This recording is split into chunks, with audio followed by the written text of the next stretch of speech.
Good morning, good evening, good afternoon, and wherever you are. Welcome to Dreamy Dreamland with Sensei Albam. I'm he, your griot, to tell you a story.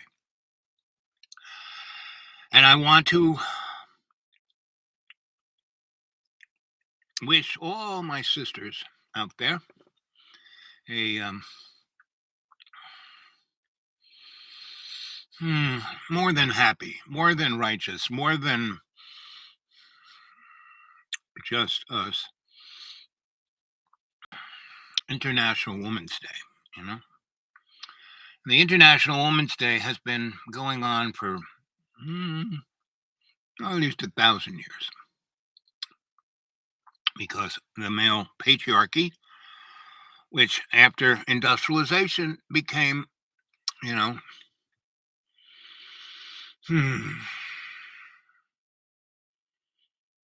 malevolent in nature to the point of being beyond sexist. And what's interesting, why we are in the situation of today of just us, and that just us is just us, not justice, just us. And where that came from my experience, was back in the late 60s, early 70s. I worked for Cardinal Coffin's international civil rights organization that came out of what happened in the early 60s. And that was organized in Coffin's up there in Harlem.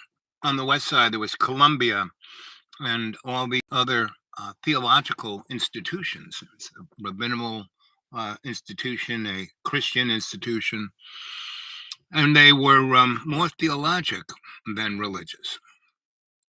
And if you take the roots of theology, and just in its etymology, theology is understanding through experience, right?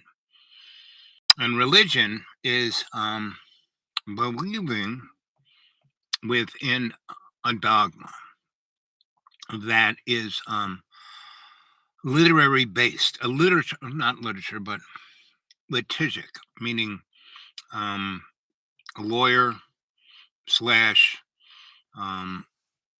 you're going to court.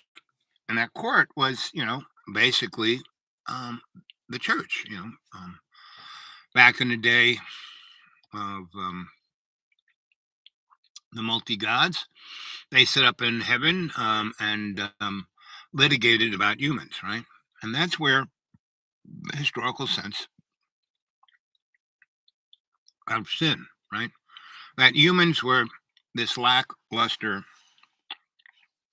mud puppet, and they should be happy that the gods even play with them, right? And up there in the,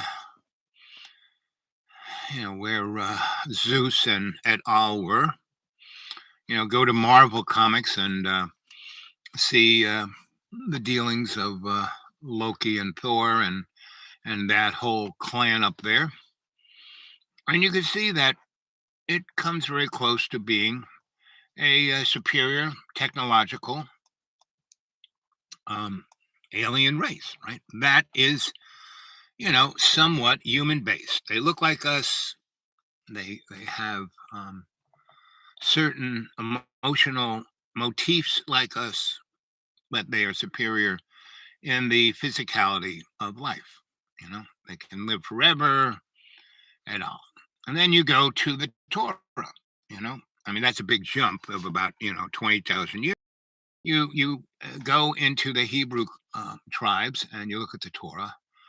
And the Torah is what King James calls the Old Testament. And all through the Old Testament, Jesus is in every legit. Again, it's not litigation; it is theology, right? And in the Old Testament, there is because there's a lot of judgment. and it's not God judging, and a good example is, you know, um, oh, that city of Cain and Abel, and which was Sodom and Gomorrah, and God did those people and then turn them into salt.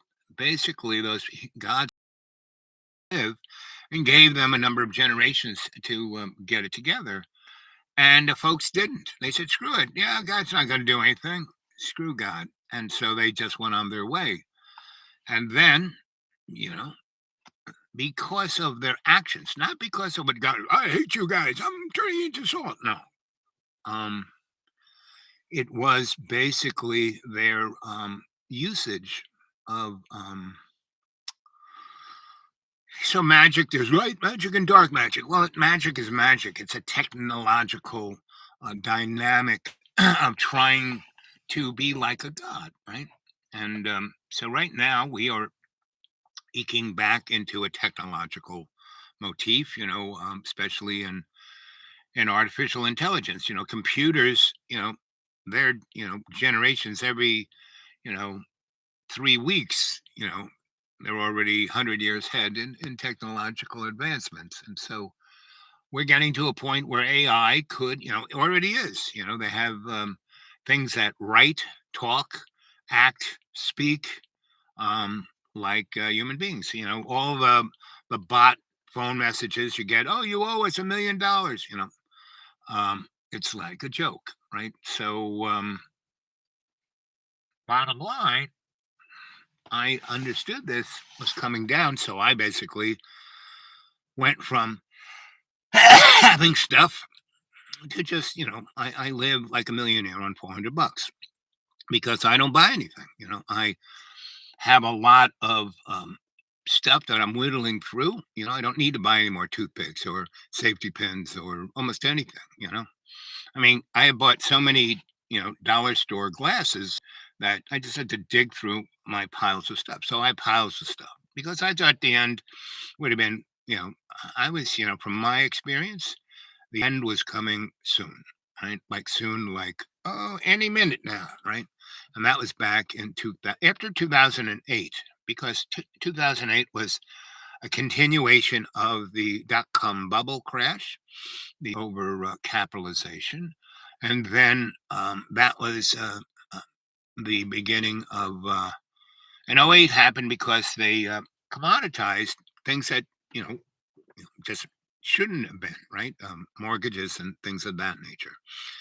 And thanks to Bill Clinton, he got rid of, he controlled all of that, right? And there was, a economic collapse in '86, during the Ronald Reagan days. And that's because Ronald Reagan and the Fed, put on the brakes because under Jimmy Carter, inflation was like through the frigging roof.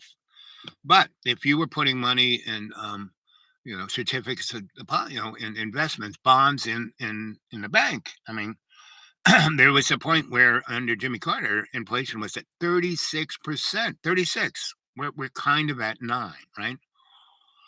And it's been going down, and still, the Fed is going to up the interest on borrowing, and what all that's going to do is make dollars worth more money, and give the United States government more power to do what it wants in wars and investments.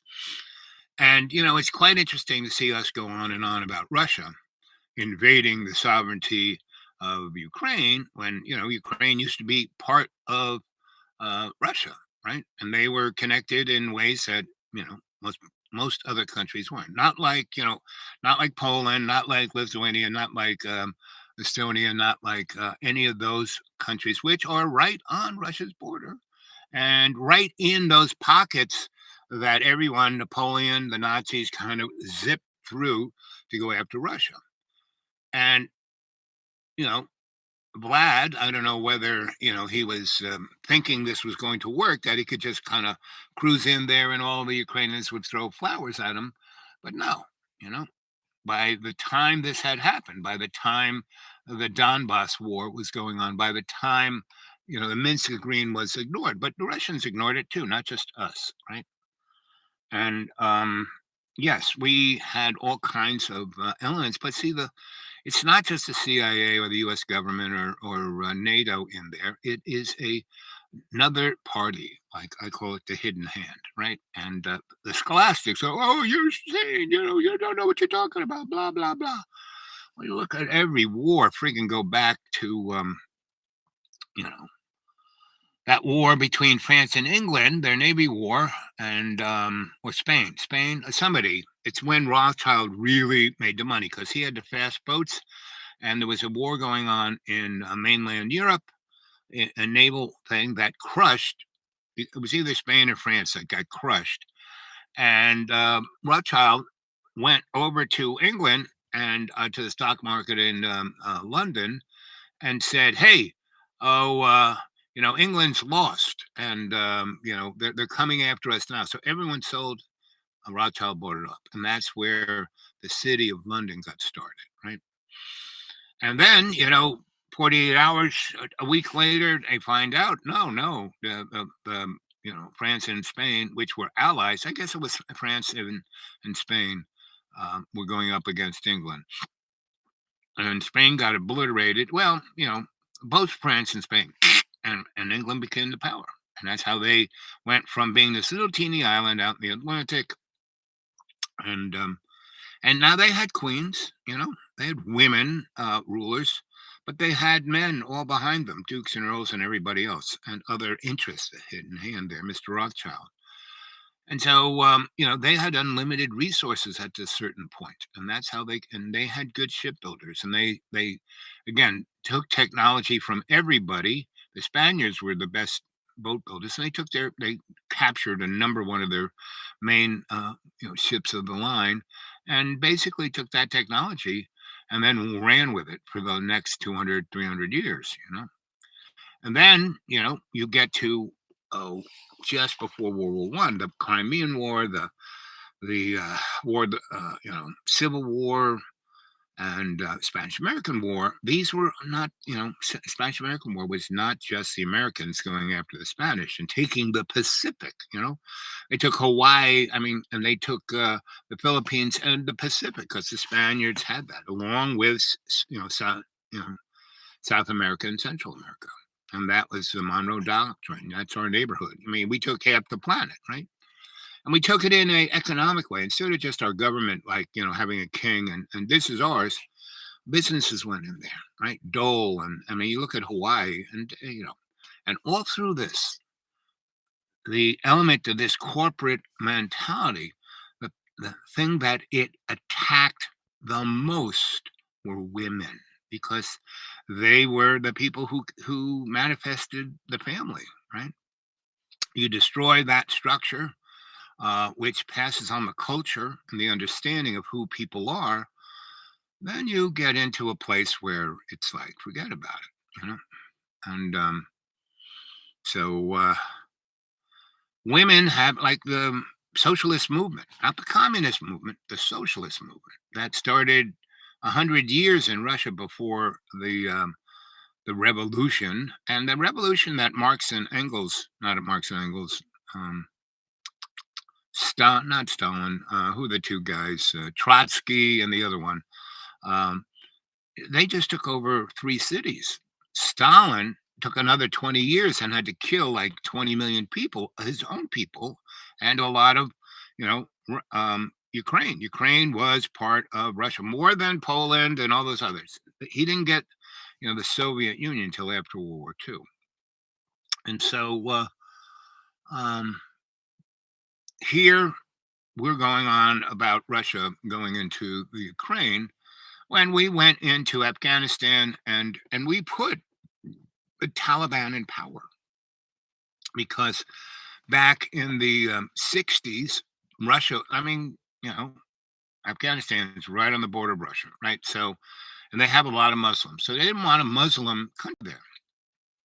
So they went in and they made a, non-religious government that was actually pretty democratic in a lot of ways. And for 20 years, they built up their education and like 80% of all the doctors were women. 40% of all the lawyers were women.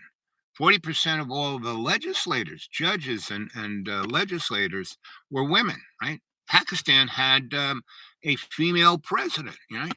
Miss Bhutto, and so um, all of the Mid East, and Afghanistan's more kind of Asia, but it's all that North Africa slash Asian, like what India, India is Asian kind of,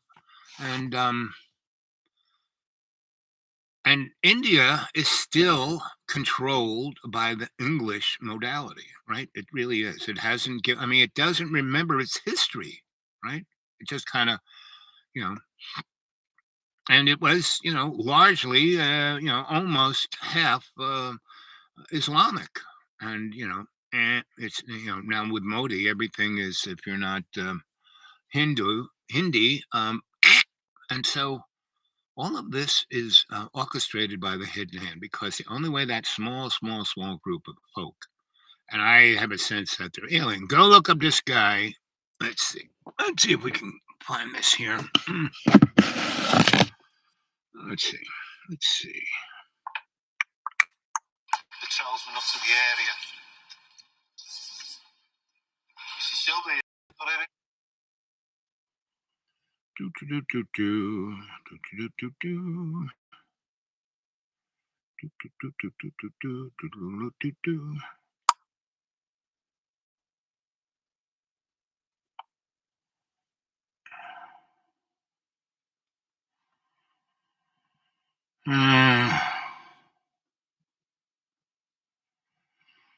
Let's go back to this. Let's see. Sylvia, got any idea what?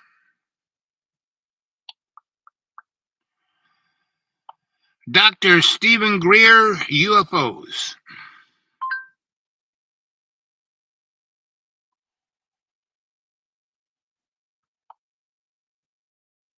Are you or age-related vision loss? Oh, yep, I am. Cataracts. Hi, Dr. Greer. Good afternoon. Hello, everybody, and thank you, Pat, for joining me. How are you? Good. Swamped, busy, to make for everyone.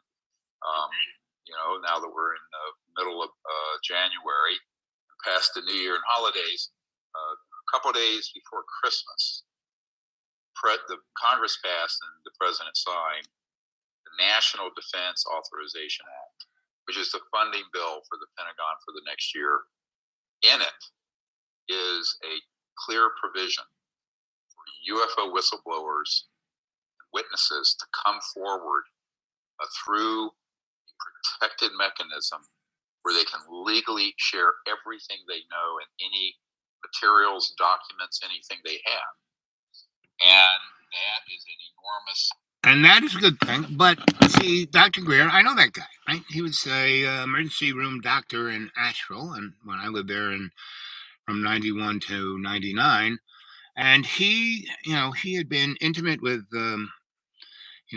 close encounters since he was a little boy. His family, everything. He lives up in those mountains up there between Asheville and a place called Little Switzerland and Micahville and a place called Banner Elk and Boone, North Carolina. And then you get up towards where Kingsport is, and that whole swath up from in Virginia, from Tech all the way across the valley into where the mountains, where that whole little space where I am, and it's like Appalachian up here, and that goes all the way into the Appalachians, go from Kentucky, West Virginia, into Virginia, and Pennsylvania, and up in upstate New York, and up into Canada. That's the Appalachian, right?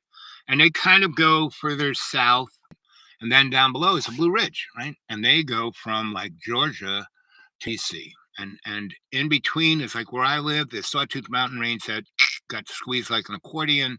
And that's maybe 1,000 square miles, 300 miles this way, 300 miles this way, give or take. And this is weird land, right? So that's why I went to Asheville first, spent 10 years there, and saw all this amazing stuff. And Asheville was stuck in amber. It had been the Paris of the South up until the Depression. Asheville spent millions of dollars to make itself into a gem of a city. They built more house, and all the rich people and the artisans, the guys who wrote The Great Gatsby, that whole culture. They didn't just live in Southampton, they kind of lived in those mountains. And that's where Black Mountain School is. And, Allen Ginsberg hung out there in the 60s with his gang. Anyway, it was an interesting place, and that's why I went there. And first I went to Ithaca, which was another interesting place. That you go to any national laboratory, and everyone has a Cornell Avenue Boulevard Street, because Cornell is it. Forget MIT, forget, Stanford, forget all of those. Not forget them, but Cornell's, underneath their football stadium, they were the guys who had the first cyclotron, first atom smasher, right? In the 30s, right? They have unbelievable amounts of money. I mean, they have an art collection that's worth $1 billion, right? Just their art. So, and that was in 1991 when I got there. Not 91, 88. And so, and that's another place that has really weird stuff. You have all these Finger Lakes, and they have unbelievable energetics underneath them, and lights, and they have mountains there too, not like these, but they got them there. And so I've been going from one interesting place to the next. New York City, Lower Manhattan is another place that's quite. Why do you think Tesla was there? Anyway, so all through this, in when was it? 74. I had a gig. We were still fighting Vietnam War, right? And nobody was really caring anymore. There were other things. And so I basically, the CIA told everyone to drop acid, tune in, tune out, and just go get stoned, right? And that's when the drugs really came in like a fire hose, right? And so, and that drugs were there to escape the fears and the traumas and the anxieties, right? And pharmaceutical companies were giving everyone, something to, mother's little helper. And so I watched all this, but I had a spiritual background.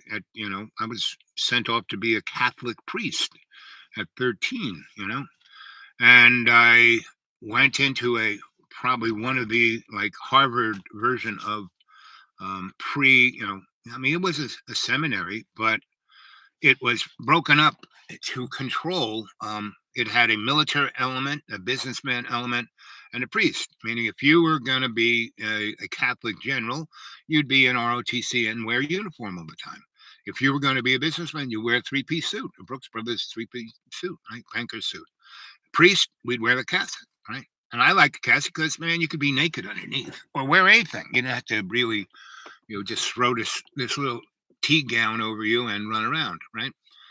And I was, talking to God since I was stuck the knife into the electric socket, right? And so, Eddie, Ed, haven't talked to you in a while. Good to see you, buddy. Now, Ed, everyone who's watching and listening, get a hold of me at the Dude Awake 42 at Gmail. And basically, hey, here I am, and here's my email. And then I'll give you the other people who want to talk to each other. Like Fish wants to say hi to everyone. She does it on chat here, and we have really great chats. And sometimes I walk away, and you guys chat amongst yourself, which is fine by me. But you want to talk to each other mano a mano, get a hold of me. I'll give you Fish's, anybody who wants to talk to the rest of the chat mano a mano, get a hold of me at the Dude Awake 42 at Gmail, and I will take down your email the best I can, and then I will figure out how to share it just electronically.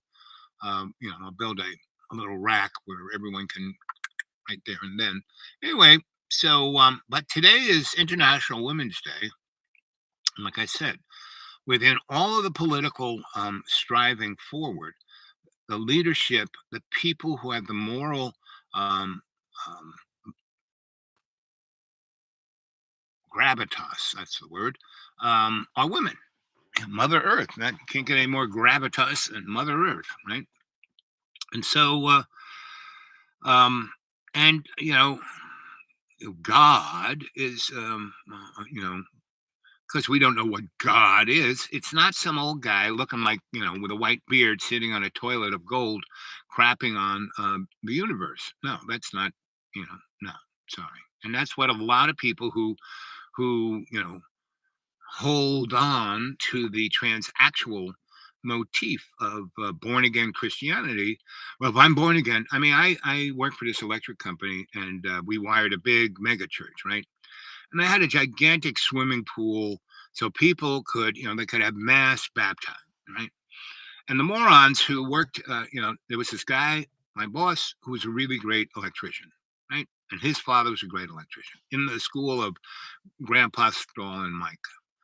And I cruised into their little neighborhood of Rustburg, Virginia, and they were building, they were rewiring, expanding prisons, churches, and hospitals. Now, the old guy, he came from those school. He knew what he was doing, but he had 3 sons who were just pudding head morons, right?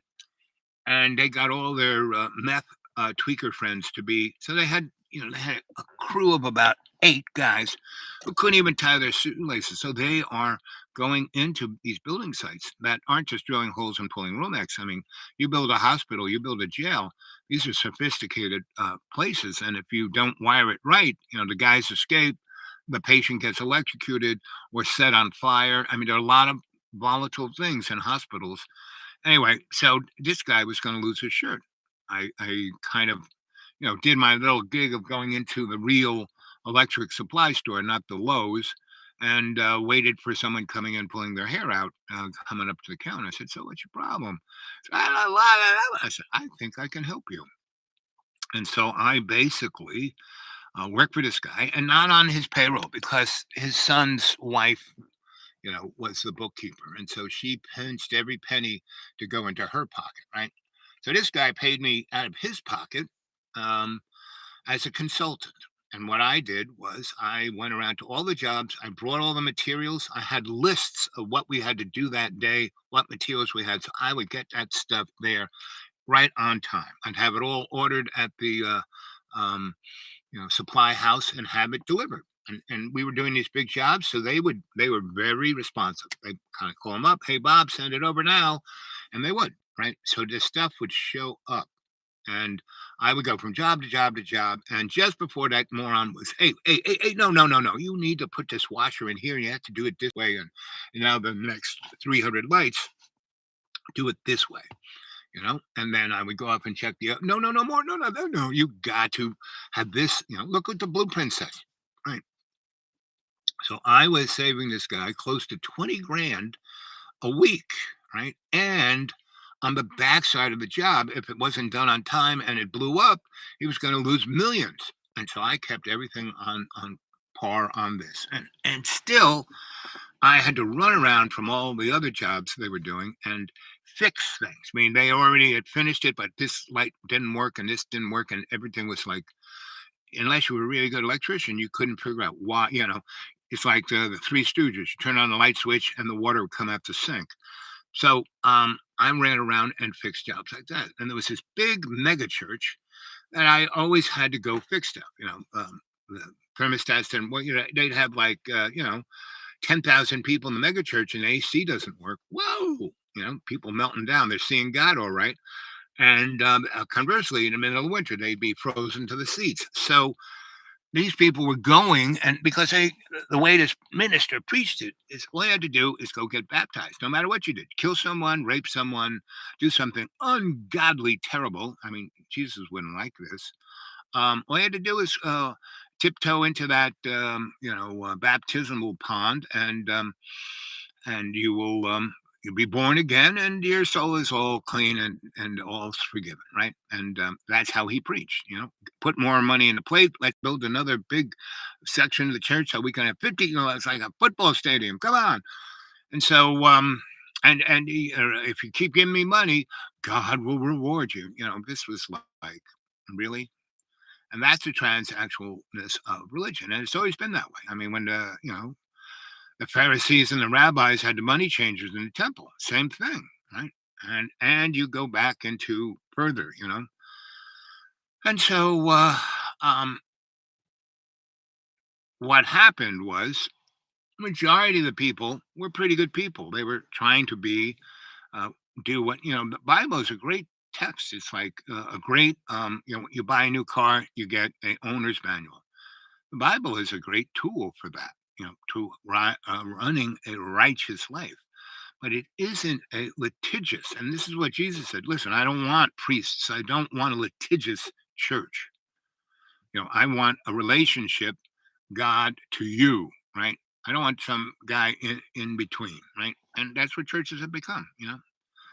So anyway, there I was at that church, and this, the head guy and this other guy, which was the guy who was giving him a lot of money and gifts, they were gotten off the hook, and they were not doing the nicest things to especially young children, right? And I won't use any words about it, but that and see, the other thing about Jesus, he didn't want anybody to judge anybody else. So I'm probably, how old was I? This was 96. So 96, I'm boom boom boom 46 years old. So I'm still young enough. Let's see. I think I have a picture of me, what I look like at almost 50. Yeah, there I am, almost 50. I'm about 46 in this picture. Not bad, right? I look like, because I was still being relatively aesthetic. I was still having a good time, eating pretty good, because I had a couple of restaurants with people, and we were doing stuff like this. We took over here, my wagon. We would drive around Asheville, and in the rich neighborhoods, we would just, the stuff they threw out, like a good example are these doors. These were hardwood doors, right? And I would just find stuff, doors, satellite dishes, this company went out of business and had satellite dishes. And so we, turned them into things you could put in your front lawn to be like bird baths. And we would paint them. And a guy named John Cram, so he was gaga for what we did. He really thought it was great. So, and we did not just painting, not just sculpture, but we had theater, we had poetry, we had music. And every Friday night, we'd have a salon, right? And the Freely Inquiring Salon, right? And it was this factory building that this girl here, her daddy owned, and he was a real estate guy from Charlotte, and he just bought up everything he could. I mean, all over the place, not just here, but up in the mountains where I am, all over the place, right? And he's a bit ahead of his time, but still, he got it dirt cheap. So anyway, he never did anything with this. He just bought this whole, and it was right downtown, right on Main Street, Broadway, and so this girl was going to UNCA, and she was in the art department. So I had these were my cadre, these kids, right? And they were like 19 to 25, and a few older guys. This guy was a spoken word poet, and he was kind of cool. And so this is the crowd that we would have. Not the same people, but we would get crowds like this because we went from sunset on Friday to sunrise on Saturday, right? And so there was a bar or club just on the backside of us called Magnolias, and that guy he liked what we were doing because we would get big crowds into his club because it was right. We were on Broadway on the other street, and we had this street connecting. And the parking lot for this place was people would park there and go into Magnolia's. But they would go into this first. And so the Magnolia guy, he was a really great chef, like Louisiana, New Orleans kind of food, right? And so he had that kind of food, that kind of so he had a lot of finger food. So when sun's going down, we'd have people in the parking lot or in I don't know if we have my pictures in this book, but we had an art gallery, and then we had the big space where we did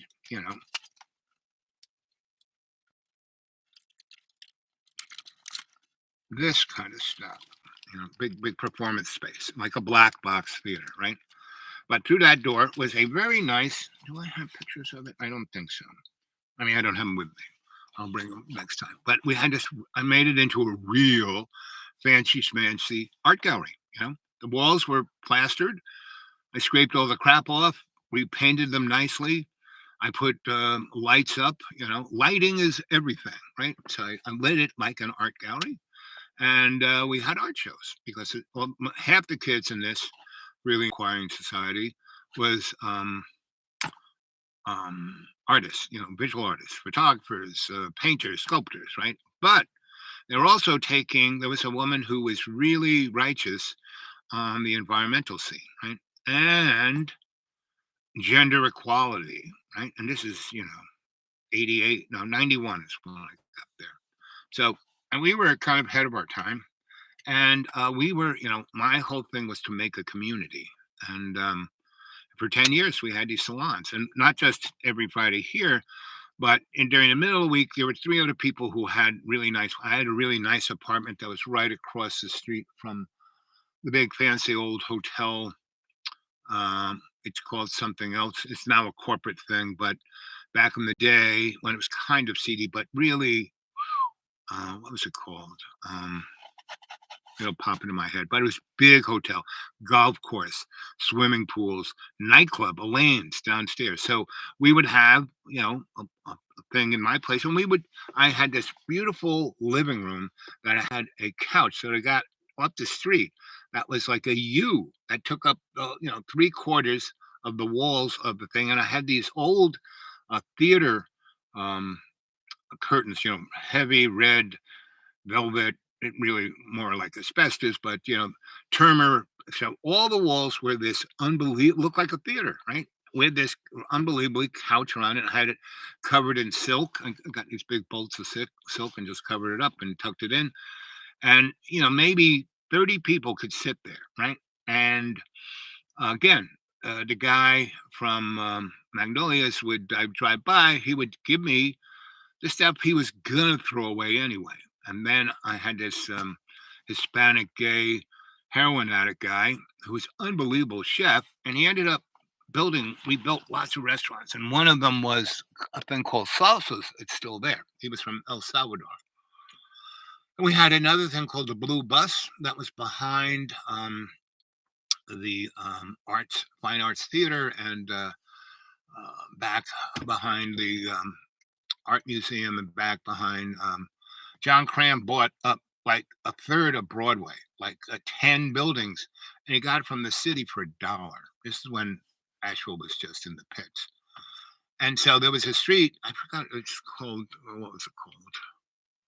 Eagle Street or something like that. And people just threw their junk there. It was like part of the old black economy street, right? And there was a thing. The street I went through that street to that street, went down, and there was a club, an old, because this is part of the Chitlin Circuit, and this is way up in the mountains of North Carolina, Asheville. There are no black people up there, except Asheville has a lot of black people because the Astors and the Biltmores brought black, fine, house nigs into their big houses. They weren't going to have white moron, mountain folk, with no teeth. But they had black folk who could speak French and German and, knew everything about wine and da-da-da-da. So there was some pretty amazing black culture in Asheville. Still was when I was there. I don't know what's there left. But anyway, I was mixing that into what we were doing. I mean, look at those pictures. They're a little white. That was like the first year. But there was a old black car dealership that was not spread out, but had the ramps that went up to floors. That's how they did it. It was, maybe 200 feet by 200 feet. You couldn't sell too many cars in that, but he had 6 floors which made, I made it into Asheville's version. So we're on each floor of different bands, and there were sections of it that had on each floor uh, offices where the salesman could make the deals, and I turned them into apartments for the artists who, so during, and that's why those pictures of all that stuff. We had artists like making art all over the inside of this building. And that on Saturday and Thursday, Saturday, we would have wild happenings, right? And the thing I showed you was happening salons, and the things that happened in my house and a few others were just straight up like intellectual salons, artistic salons, cultural salons, political salons. But there was nobody there. I mean, it was maybe 300 people in all of Asheville that was part of this scene. That has what we did in the 90s created the hipster crazed Asheville today, right? So they took this amazing thing that we did for 10 years and then turned it into a holocaust of swine. And what's going on in Asheville, disses swines, right? So, and it's same thing, when I was in Soho in the 60s, we did that for 10 years. We went to John, what's his name, the mayor, and said, listen, buddy, stop hassling us. We're not stealing anything. We're not squatting. We're paying rent. We're paying bills. Just let us do our thing here. And so he put a little line around and said, yep, there's an artist section. You guys can do whatever you want. And we did for about 20 years. First 10 years were great. And then a number of artists, became, successful, guys like Oldenburg, or no, Oldenburg was a little before this, but Ron Gorchev, um, Richard Serra, guys like that. And they bought buildings, and then they went into real estate. I mean, they made a lot of money in art, and then bought those buildings. Like I could have bought an amazing building on Spring Street, Spring and Worcester, and it was half a block. It was like 200 feet wide by about 400 feet long. That was 6 stories high, had 3 elevators, had an amazing, what was known as cast iron, looked like a Greek temple, but it was made out of cast iron facade. And it's very Louis XIV, right? And so instead of out of marble, it was made out of, it's almost trompe l'oeil. And it had a gigantic loading dock that made, we made in a restaurant inside the ground floor and a nightclub, and when no one was down there, right? And then my buddy Eddie Green, and so I could have bought that building for 75 grand. And I went to my dad and I said, come on, let's buy this building. Oh, what are you doing? It's a terrible place. Oh, it stinks. It smells. Nothing ever going to happen here. And that was my dad, right? Same thing. He got this apartment up on a place called the Manhattan House, right? I think it was on 69th Street, right across the street from where Paul Simon's family had actually a house. And Paul Simon lived in the gatehouse. We used to see him coming out of there. And he would go downtown and sing down at the bitter end and stuff like that. So anyway, my dad was playing, this is 1965, and I was going to seminary, and I would come home, and he, on vacations, and they had this really nice apartment. I mean, super nice. He was on 21st floor, so he could see all of north of New York City and all of Central Park, and had an amazing view, and had a outside deck, or patio, or whatever you want to call it, and it was covered by the one above it, and you could eat out there, right? And he went and got some guy who put up clear plastic so he couldn't see it. So, all I had to do is open a sliding door, because the heat and electric and everything was paid for in your rent. My dad paid $400 a month for this place, right? And he was there for about 3 years, and then it went co-op, and it was going to cost $40,000 to buy that apartment. Had 3 bedrooms. It had a maid's little apartment that my grandma would stay in when she came to be a maid, and it had 2 fireplaces, one in the living room, one in the master suite, and it cost 40 grand. And I'm not going to pay 40 grand. I'm not going to have people tell me, co-op, they're bored and they're going to tell me what to do and blah, blah, blah. And this place had its own restaurant. You pushed a button, it came up and got your laundry and did it for you. It was a automatic elevator, but they had elevator operators. And the lobby wasn't like a little thing that you pushed a button. They had guys down there. It was like had the desk and so your laundry could be delivered and they take it up to your apartment and leave it in that. It was amazing. For 40 grand, my dad could have had that, right? 6 years later, right around the time that I wanted to buy this building, New York City was starting to go big time into co-ops. And so there was an article about this in the Wall Street Journal. And my father's apartment that he had at the Manhattan House was in the Wall Street Journal. And it said, here's an apartment that proves why people are doing co-ops, because you could have bought this building in 1965, this apartment for $40,000. It just sold for $15 million. So, I cut it out and next time I saw Dad, hey Dad, here. And he looked at it and he was like, ah! And he crumpled it up and threw it away and don't talk to me about that. Because he went into another place called the Imperial House. And again, he paid like $600 a month. But in those 4 years, his rent went up to like, $1,500 to $2,500 a month. And he was making enough money. That wasn't a big deal. But if he had bought that thing at $40,000, he was paying $400 for it, right? $40,000. The co-op board would give, if all you had to do was pay, they would hold the paper on the loan on the apartment because they could amortize it and make money on it.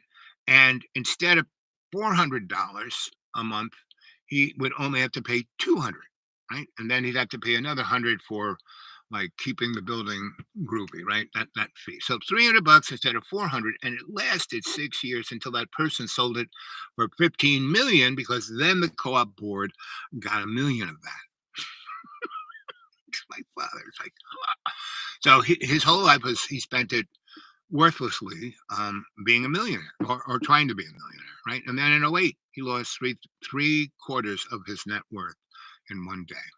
That's why my parents died within 6 months of that. My mom died basically a month after '08 happened, and then my dad died another 6 months later.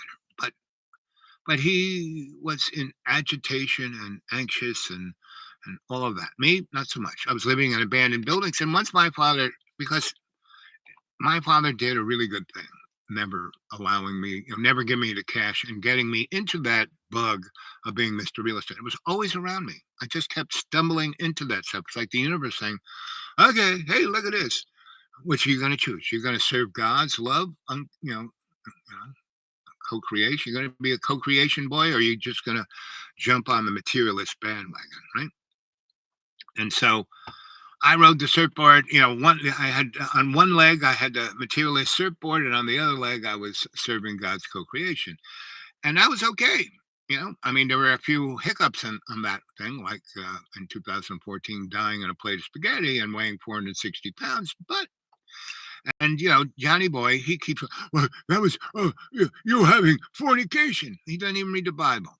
Fornication isn't sex out of marriage. Fornication is being the materialist. You know what fuck stands for? Fornication under church and God, meaning the church and king. No, F-U-C-K, right? Fornication under church and king, right? So that is the thing the Bible is talking about. Getting over on people, lying, cheating, stealing, and saying, oh, I believe in Jesus. Like the morons around here. They're all in on that, right? And so I'm surrounded by all these people doing all this shit. And they're not bad people, but they are that F-U-C-K, big time.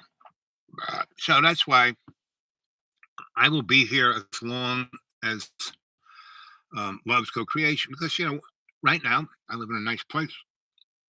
There isn't, I've been here 18 years and there's been nobody here to tell me what to do. And the animals and nature was just beautiful. In 2020, all the cockroaches from Florida, California, New Jersey, New York, Charlotte, other parts of North Carolina have come here, right? And I thought they never come here because I'm 40 miles in any direction to a Walmart or a store, really. But the rich people, they got the Dollar General, and those guys came in and destroyed the economy of this place. Put all the folks who had holler stores out of biz, right? All the holler restaurants, all that. And the beautiful Lake of Watoga nearby me, and this place hasn't maxed out, meaning they have only built out of this place maybe 20%, but they've already destroyed all the roads. You can't drive on any of these roads because they're just full of potholes because these 30-ton, dump trucks with stone and concrete are, ripping things apart and dumping stone there. And so it's changing the water table, it's changing everything, and all the trees are dying. But people can't say, well, it's got leaves on it. So this is the just us mentality that's going after the feminine motif of nature. And so all the animals have left here. All the animals the bears that used to come visit me, the jaguars, the panthers, all the other cats and smaller, bobcats and such. There's one little bobcat that still hangs in because it was born here, comes back, right? And has a litter, and then the next litter, and the next litter, and the next litter. But all those cats, when they grow up, they're about 20 pounds, 25 pounds, and they got heads like pit bulls, right? So, and their ears aren't like, cat's ears, Vulcan things coming out the sides of their heads. So, but the spirit energy is still here, and it's getting stronger and stronger and stronger. And there's unbelievable. I mean, these people are going to go after each other. They already are. And there was never any, violence or robbery. I mean, no one's gonna. I have nothing. I look like a millionaire on $400. I have nothing. Right, my car is, got 200 I have to be really gentle, like me. I have to be gentle with my car, like I have to be gentle with myself. So, but today is International Women's Day, and I urge everyone. You go to Democracy Now, and Amy, who puts on that show, did a very nice show on the whole women's. She had lots of different people who gave the historical sense of the women's movement of the last 200 years, right? And she had a few people going back into the biblical times. And what's interesting, the ERA, that's still, I mean, it was voted into our Constitution, and then the Senate made rules that, oh no, even though everything else that changes the Constitution, the ERA is not it. So it's just kind of there, but not really there. And the states can decide whether they want to do it. And that's why they got rid of, I'm not a big fan of abortion, right? But I really don't like men telling women what to do with their bodies, right? And what's going on now is like a Holocaust because it's hurting children and women and you name it. And when the PAN came through, they did a number of things. They upped the money back to families with kids. So the first time in American history, for 2.5 years, children did not go. 40 million children did not go to bed hungry, right? They upped the food stamps from like about $40 up to $200, right? And this month they cut it back down. And for a guy like me, not so much. I did $40. It was nice when I got about 120, but now I'm getting about 70. I can, could you eat on $70 a month, right? And all the pantries around here, half of them went out of business because the money that was subsidizing them went away. And so, and all those Christians, not so much, There are two Baptist churches that really have the cortisone, the heart of community. So they're doing their best to help people out, right? The Catholic Church does a very, very good job because they get money from not just the people in this neck of the woods or even the state, but the Catholic Church. So, so right now, we are seeing more and more guys like Elon Musk, those pudding heads, the poster boys of the richest man in the world. That guy, you just watch him being, when Jimmy Dore and, Joe Rogan come out looking like rocket scientists compared to Elon, there's something going on there. So how much juice do we have? Oh, let's see. Well, we've got about 20 minutes left. It's about, what is it?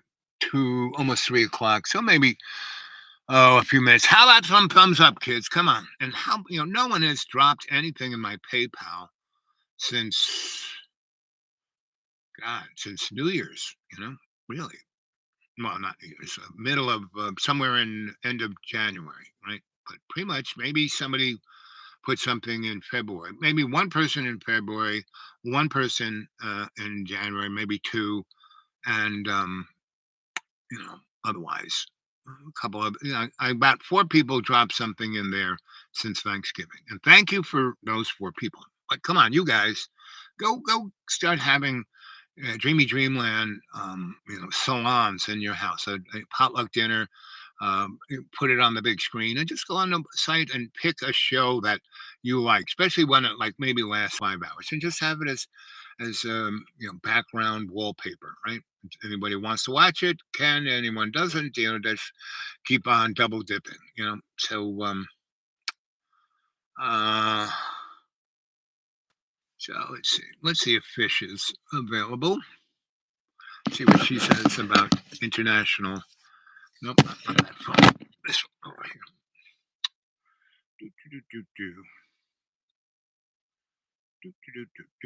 Remember, go look up Dr. Stephen Greer.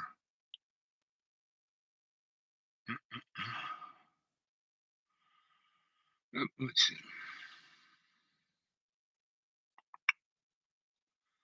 There she is.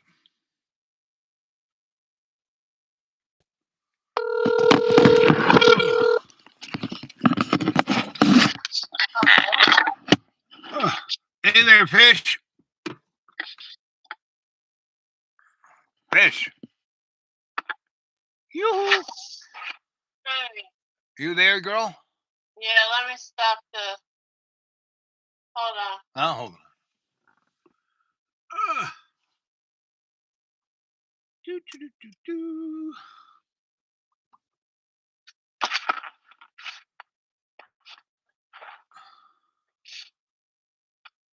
I have my earbud on the TV. Okay. And we get the feedback, delay, all of that crazy stuff. Yes. Mm-hmm. So here it is, International Women's Day. What do you think? You're a woman. What's your experience of the misogynist world around us? I don't see it that way, but I just wasn't brought up to see it that way. Right. There's a really interesting book called Pigtails, right? And it was written by a French woman in the 1990s. And France is a really misogynist. You walk down the street and guys feel you up and hit on you all the time. It's really tough being a woman and an attractive any woman in Paris. I don't know what it is now, but when I lived there in the 80s, it was unbelievable, and so that's misogyny. And your culture, your parents and all of that. Your father was the head dude, and your mom had to be subservient, right? Or was your mom in charge? Was my mom in charge? Yeah. When I lived with her, yes. No, but I mean, Because when you with parents mom were and dad, when mom and dad were a thing, and you were there, who was in charge? Say that one more time. When you were a little kid and your mother and father were together and you were on the roof with your mother and father, who was in charge? A little bit of both. My mother was more of a disciplinarian. Right. That's kind of what it was in my house. My mom was really in charge. She was a smarter one. She was, my dad was just the captain of the ship. My mom was the admiral of the Navy, right? And my dad knew this, and he married her because she was hot and all that. All these other guys wanted her, and my mom married my dad because she knew she could control him, and he would deliver on what she wanted, right? And so that was their agreement to the day they both died. So, but I see where I live right here, right now, and I go to these three churches. The churches are the backbone of the culture of the family, right? And Right. all of the churches here preach that men are in charge and women have to be sublime. Not that they are, but that's kind of what it teaches, Yeah, that's it and pregnant. Mhm. Yeah, no, I wasn't raised that way. My my mother was a strong person. Her mother died when she was young. And so her father raised her to be, Strong. yeah, he worked down in the river, hang out with Hank Williams Sr. and all them, and down at Rudy's farm and all that stuff back in the day. So, they were hard-working, fishing people. But when my grandma, you make compromises in relationships, but a man is not the end-all, be-all. Right. In my family, even with my own father, he has no son. Right. So I don't see this patriarchy that people talk about. Well, you and I, even though we came from totally different worlds, in that you and I did not, we had other family, but not that. My dad wasn't that. I mean, he was Sicilian Italian, but he was also, a bird colonel in the air. So he was totally disciplined in his emotions and stuff, right? Right. And so we didn't, he didn't drink. He didn't drink at all. My mom drank like a fish, but she was a fish. She could swim in alcohol. That was like not a big deal to her, basically. So it was an interesting motif. But you and I, even though we came from really different cultural motifs, we had a similar kind of upbringing, which is not common to the rest of the United States. Right. So that is the beauty of America. Other than other countries like France, they have that. I mean, Paris is the worst, but misogyny was a pretty much French thing. I haven't been back to Europe since '05, so that's a long time. I don't know I mean, they're really, changed a lot. So anyway, but today is International Women's Day, and really the ERA, even though it has taken 100 years for it to get through, it's done everything constitutionally what it's supposed to be, but it still hasn't been adopted. It's the most bizarre thing. It's the only law that is part of the Constitution, but isn't, brought up. And the Supreme Court said, oh, no, women, have to be paid less than men. Women can't have this. Even though in the Constitution says they're equal, they're not. And see, that's another interesting thing because your job isn't like that. You probably have more authority and, you get paid well. I mean, you are not being restricted within your job because you're a woman, because you have the capabilities, you've been there, you probably know your job better than anybody else there.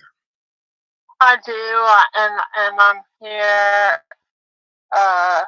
alone, so I have no direct supervisor. Right. But The boss, the company owner, is values- your direct supervisor, right? Yes. Right. And you have a he good said relationship women with them, work and better than they men. really appreciate you, and they reward you and etc. Right? Yeah, most of our senior staff is women. Women, he says, work harder and better than men. Oh yes, and he's true about that. Yep. So he is an enlightened gentleman, right? So, Mhm. but that's not the He's average. the Irish. Yeah, That's that's not the Irish. average. Yes, and Ireland is a matriarchy. Women run Ireland, Yeah, right? So they do. when I lived in Ireland 4 different times, and I lived there just each time I was there 6 months to a year, and the women ran everything, you know, and the guys were just drunk, Yeah. and that's I, that's I what the English finally do. looked up where I think I want to move to the county Galloway. Yes, Galway is beautiful. I mean, but you should, That's what I wake up to every morning. right. Is the castle. So you There. should let your bosses take you to Ireland. You got your passport, right? Yeah, I could have went like 15 years ago, but my passport came 2 weeks late. Right. So, but anyway. But I'm sure they I would didn't send you know. there, you know? Yeah. I mean, they're sending people everywhere. Right. The Netherlands, Yep. Brazil, Yep. everywhere. So, but you should at least, like you went to California for 6 months, you should go to Ireland. Say to your boss, hey, listen, I want to go to Ireland for a while. So when you need me to go there, I'm ready, right? And take your, I tell them that every time. Have my passport Right. ready to go. right. So, but tell him, hey, I'm serious now. Come on, send me. Because he would. Once he really thinks you kind of, you're like dreaming about it, but you don't really want to go. Right? No, I really want to go. I know. Well, really tell him that. Anyway, but again, you would love it because women are in charge there. It would be your kind of homeland. And you could find a nice little place that you could fly to, and spend a few weeks there every year and then semi-retire there where you're not living there all the time, but it would be different than living where you live now. You know what I mean? And your sweetie would like it. She would like being there. I mean, not forever, Yeah. but just for a refresher, a nice little aperitif of life. Yeah. Is your dad Irish? No, but he's red haired, super white, and blue eyes. He looks Irish. Yeah. Yes. Yeah, I mean, there is some Irish on both sides of my family. But years, my father's last name is not what's my last name too, but years and years ago it was changed so his great grandfather could fight in the Civil War. Yeah. So I he got could it. be a year older. Yeah, a lot And of I people. can't remember what our old name is. Yeah, and that was a very American thing. If you were Polish or Irish or German or any of those Italian, you would Americanize your name so you could fit in a little better. Yeah. Yeah. So, but I mean, our last name is from England, the one we have now, because Right. I have the crest and everything. Right. Well, at the very least, so this war thing, I think, is going to last anywhere from a year to 5 years, right? But once it stops, there's going to be like Europe will kind of explode into a new kind of way of doing things that would be interesting to go visit. Right now, you don't want to be in Paris where maybe, Putin gets, a brain fart and blows up Paris or something. It's like, um, it's a very strange time to be in Europe right now. Not to say that any of that's going to happen, but it's as much a possibility as it was ever during the Cold War, and maybe a little bit more because it's a more kind of because people are actually fighting and dying in the Ukraine by lots. And so it's a strange situation. But I have a sense that it'll be bad, but it won't be catastrophic. Because if it goes that way, then we're going back to the dark ages. And where you are now is probably the safest place to be. Yeah. So I would give it a year. I would go there if your boss said, "Oh, I want you to go there for a month or a couple of weeks." I would do that just to go get it under your belt. Oh yeah. We have several that do swap to Yep. go and they live for 6 months. Right. So And an Irish one comes over. and so for something like that, I would do that because it's going to be real obvious. Nothing's going to happen immediately like a snap of the fingers. If things really get more heated up than they are now, it will be. It's like it was no. I mean, you had to be a moron to not realize that Russia was going to invade Ukraine because he put 125,000 guys on the border for almost 7 months. So Yeah. it wasn't And like Ukraine was yes, it wasn't following like them all the time. yes, it wasn't like it wasn't going to happen. When it was going to happen, and maybe who knew that, but it was pretty obvious. And the same thing with the Ukrainians. They were feigning like, we'll be overrun in 3 days. But they were setting up. They prepared for 8 years to bloody the Russians, and that's what they've done. Now they can't really win a war of attrition because Russia just has so many more people and so many more artillery shells. And Europe, Ukraine can go, can be a better army than Russia's, but only as long as NATO and the United States keep giving them weapons. As soon as we say, "Oh, we don't want to do this anymore," just like we did. I mean, look how we were at war in Afghanistan for 20 years. We spent $2 trillion. We killed 1.6 million people there, and then we left in 2 weeks. Because it didn't matter anymore. We weren't making money there. It wasn't a geopolitical reason. So we left. And we left the same people who were in charge when we first attacked. It was like, and they went straight back to what they were doing, 20 years ago. And talk about, now there's a place where it's the women are having a hard time. I mean, they basically have to stay in their house. They can't work. They can't go to school. They can't go on the street without a man by their side, or they get whipped, Yeah. Or killed. Yes. So anyway, that's what I'm talking. And today's show is called Just Us, meaning the people in power. It's not justice. It's just us. Our legal system is just us. And that's a very male thing. I mean, there are a lot of women judges and lawyers, but they almost have to become. They got more cojones than most men. I work for lawyers, and the ones who really went for the jugular were women, not guys. No, because we know how to do it. Yes, exactly. Well, honey bun, let's see, how am I doing with my battery here? Oh, we're in the red zone. So I'm going to zip off here. So everyone on the YouTube, happy, get out there and be a woman. Even you guys, go be a woman. Put a skirt on. Go see what it's like. Yeah. Go see what it's like. Go see.